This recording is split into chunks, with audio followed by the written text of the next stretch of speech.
I think the most exciting point was when I cloned both human MAO A and a B gene. And that was something beyond my expectation during that time. Because I initially, after people know that there are multiple forms of the enzyme, there's always a very important question: what is the molecular basis of these two forms of the enzyme? Are they made of same protein? Are they precursor to each other? Are they same protein but with different carbohydrates or lipid modulation attached to it? Or they are same protein with different active site domains? So this is always the questions.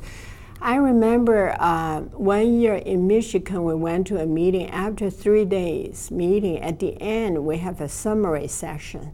So at that time, I was a postdoc sitting way back, very quiet. And the chairperson, 3 professor, Dr. Tom Senior, clearly I remember from UCSF, say, someone has to sequence these 2 enzymes to answer this question, because all these indirect evidence, you don't know they are right or wrong. So I was sitting back there, okay, let me sequence this enzyme. But I know this is a very difficult, before the pre-genome time, that's a very difficult project, try to sequence all the protein. It's like my professor, they spend their lifetime to sequence a protein. So I said, hey, maybe I can get my sister, my brother to help, and maybe I can go to China. There are a lot of people, manpower there, and then we can work little by piece, and if we work very hard, maybe we can get to that point. So I have this dream in my mind, and I thought, if I can solve this problem, I can retire. I'm satisfied. During that time, the molecular biology technique just started, and I was trained as a protein chemist as a student. So I was debating whether I should learn the molecular biology. Actually, at that time, I have 2 directions in my mind: either go to brain imaging or go to molecular biology. That's more cellular level.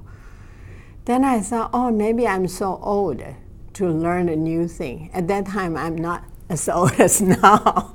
So anyway, and I just decided that molecular biology is closer to my training at the protein level. So instead of go to brain imaging, now I go to the molecular biology.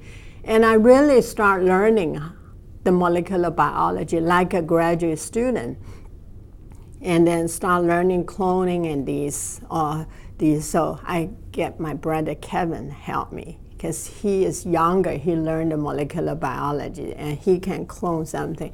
And also, in one meeting, I met Peter Seeburg. He is a well-known molecular biologist. So I told him how great this enzyme is, and whether he wants to collaborate with me.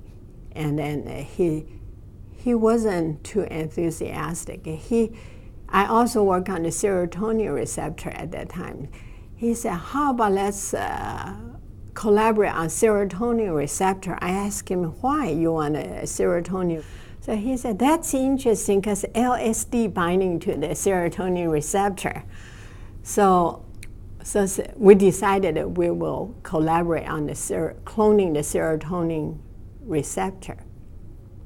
And then after we went back to the lab, we just collaborate very seriously together, try to get serotonin receptor. And then at that time, I have a whole bunch of amino acid sequence from MAO as well. So we are working together, and I asked him, how about let's also clone MAO? So he said, okay, if you really want to, we can try. So then we started cloning. So both my lab and his lab will work together on this cloning and then make it very good progress. So when we cloned both A and B, and in a very short time, that was very exciting. And many people was very, very happy because This is the question that's puzzling everyone for over 20 years. And this sequence data is very direct. So now we can say very clearly that A and B are made of different protein and lay out the complete sequence to show that there's absolute proof. So it's not many times that you can get some clear-cut results.